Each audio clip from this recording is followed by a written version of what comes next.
Pintu malam Jumat. Malam Jumat selalu dianggap berbeda. Suasana yang terasa biasa di siang hari berubah jadi penuh misteri begitu matahari tenggelam. Orang-orang tua di kampung sering berpesan, kalau malam Jumat jangan main terlalu malam, pulanglah sebelum azan Isya, bukan tanpa alasan. Malam ini diyakini sebagai waktu di mana tirai tipis antara dunia manusia dan dunia roh mulai terbuka. Bagi sebagian orang, ini sekadar mitos. Namun, bagi yang pernah merasakan, malam Jumat menyimpan rahasia yang sulit dijelaskan dengan logika. Seiring malam makin larut, udara berubah lebih dingin dari biasanya. Angin sepoi-sepoi yang tadinya menenangkan, justru membawa bisikan aneh yang membuat bulu kuduk merinding. Pepohonan bergoyang pelan, seakan mengikuti irama tak terlihat. Di kejauhan, suara anjing menggonggong tanpa sebab, seperti menandai sesuatu yang mata manusia tak mampu menangkapnya. Orang-orang percaya inilah pertanda bahwa makhluk halus mulai keluar dari tempat peristirahatannya. Konon, pada malam Jumat, roh-roh yang sudah lama terkubur mendapat kesempatan untuk kembali. Bukan kembali hidup, tapi kembali merasakan jalan yang dulu pernah dilalui. Mereka berjalan tanpa suara, melayang tanpa bayangan. Hanya sedikit orang yang beruntung atau mungkin sial bisa merasakan kehadirannya. Angin yang tiba-tiba berhenti, aroma bunga Kamboja yang samar, atau suara langkah yang tak pernah terlihat wujudnya. Semua itu sering dianggap tanda bahwa roh sedang dekat. Tapi, yang paling menakutkan dari malam Jumat bukan sekadar kehadiran roh, melainkan pesan yang mereka bawa. Roh yang masih mengingat keluarganya akan kembali, bukan untuk menakut-nakuti, melainkan untuk melihat apakah doa masih terucap dari bibir orang yang ia tinggalkan. Jika doa itu hilang, roh akan merasa diabaikan dan rasa rindunya bisa berubah menjadi luka. Disinilah malam Jumat menjadi waktu sakral, bukan hanya untuk mendoakan yang tiada, tapi juga untuk menjaga agar roh tetap tenang di alamnya. Kubur yang hidup kuburan selalu identik dengan kesunyian. Siang hari mungkin terasa biasa saja, tapi begitu malam tiba, terutama malam Jumat, suasananya berubah drastis. Bayangkan deretan nisan tua, sebagian miring, sebagian tertutup lumut, berdiri di antara pohon-pohon besar yang akarnya menjalar seperti urat raksasa. Setiap hembusan angin membuat dedaunan bergesekan, menghasilkan suara lirih yang mirip bisikan. Disitulah orang percaya, setiap liang lahat tidak lagi sekadar tanah, melainkan pintu yang bisa terbuka kapan saja. Di balik tanah merah yang basah, roh-roh bersemayam. Tubuh mereka memang hancur oleh waktu, namun jiwa tidak ikut terkubur. Konon, ketika malam Jumat tiba, suara gaib menyeru memanggil mereka. Bukan suara manusia, bukan pula suara malaikat, melainkan gema yang hanya bisa didengar oleh mereka yang sudah mati. Dari sinilah proses itu dimulai. Roh bergerak, perlahan, seperti kabut yang merayap keluar dari liang lahat. Bagi mata manusia, kubur itu tampak tenang. Tak ada yang aneh selain bunyi jangkrik dan desau angin. Namun bagi roh, malam itu adalah saat kebangkitan sementara. Ada yang melangkah dengan wajah tenang, seakan pulang untuk bertemu keluarga. Ada pula yang bangkit dengan mata kosong, membawa rasa kecewa karena doa-doanya tak pernah tersampaikan. Itulah sebabnya sebagian orang merasa tiba-tiba merinding saat melewati makam di malam Jumat. Bukan karena angin malam, tapi karena ada roh yang berdiri, memperhatikan. Tak semua roh bisa pergi jauh dari kuburnya. Ada yang hanya mampu berdiri di sisi nisan, menangisi takdirnya yang dilupakan. Ada pula yang melangkah keluar, melayang ke jalanan, menyusuri desa, mencari rumahnya yang dulu pernah dipenuhi tawa. Semuanya tergantung bagaimana keluarga di dunia mengingat mereka. Doa, zikir, bahkan sekadar menyebut nama menjadi bahan bakar agar roh bisa berjalan lebih jauh. Tanpa itu, mereka tetap terikat di tanah, menatap kosong ke langit gelap tanpa harapan.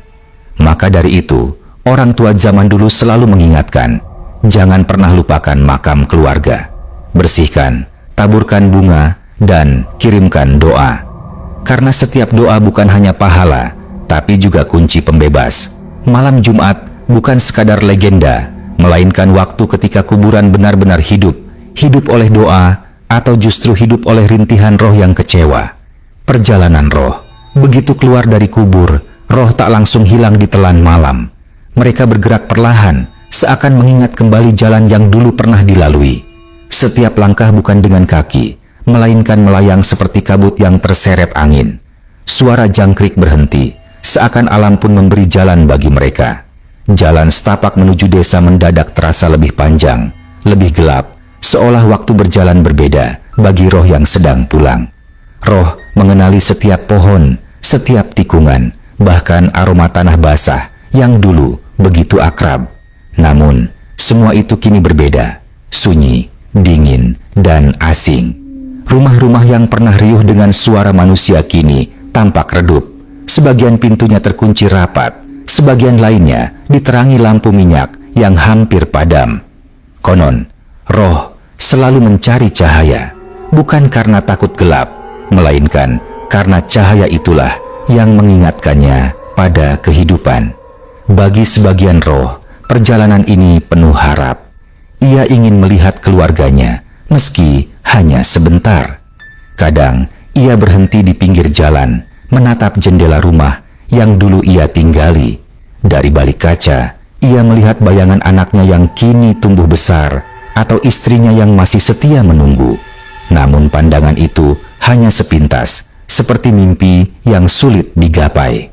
Ia tidak bisa mengetuk pintu, tidak bisa memanggil. Yang bisa ia lakukan hanyalah berdiri dan berharap ada doa yang menyapanya.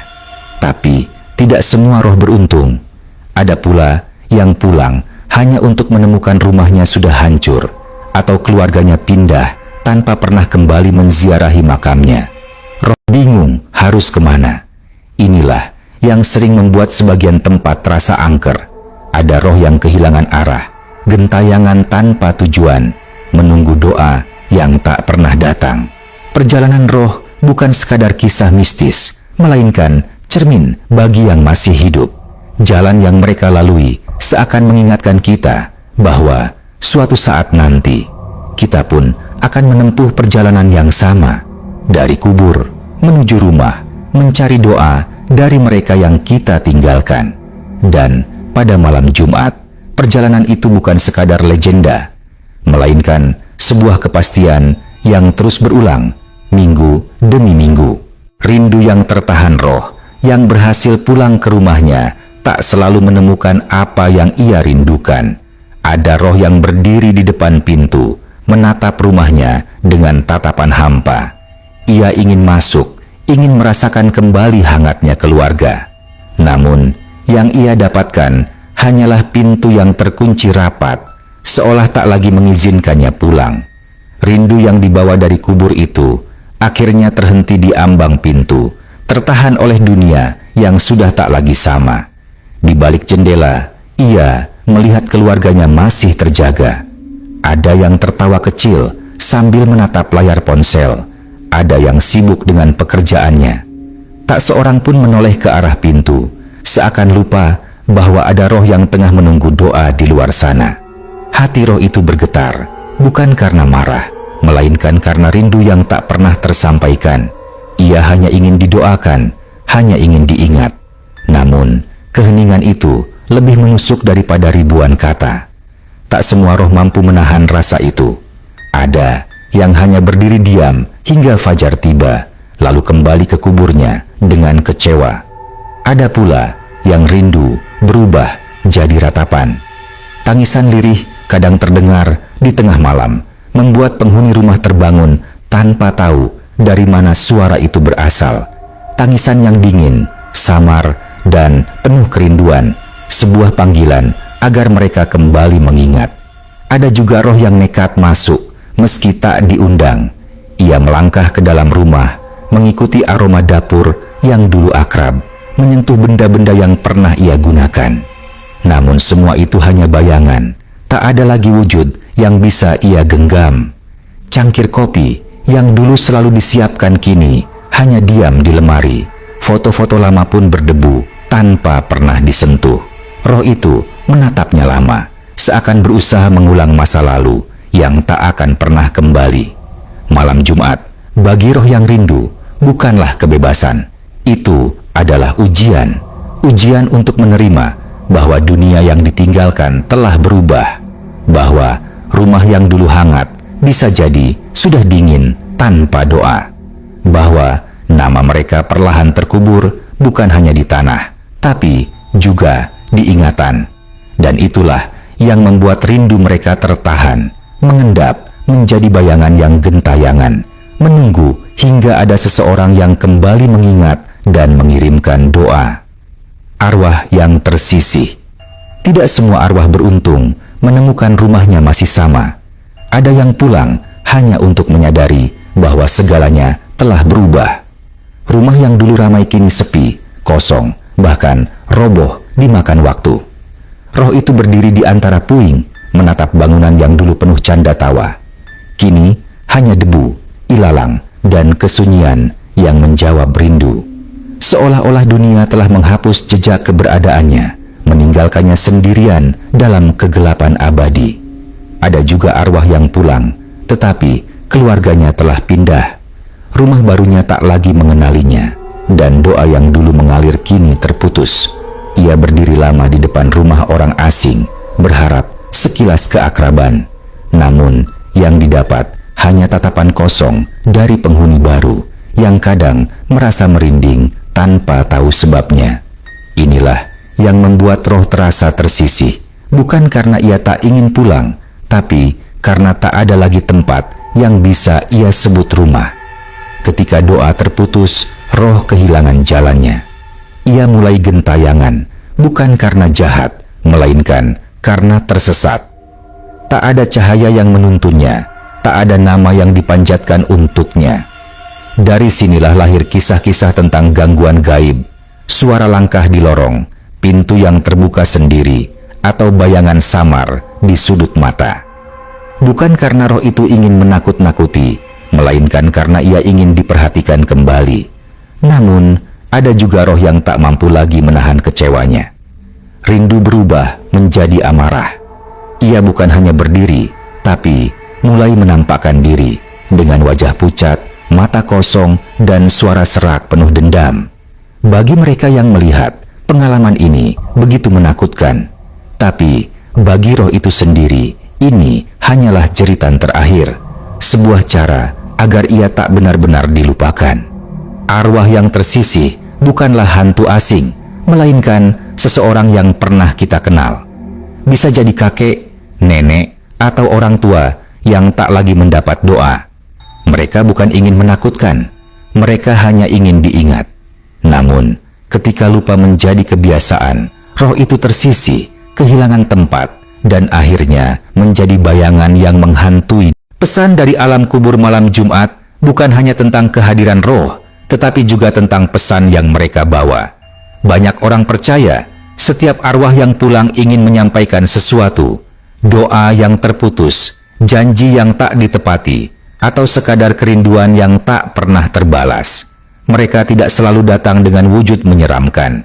Kadang hanya lewat angin dingin yang tiba-tiba masuk ke kamar, atau aroma bunga kamboja yang muncul tanpa alasan.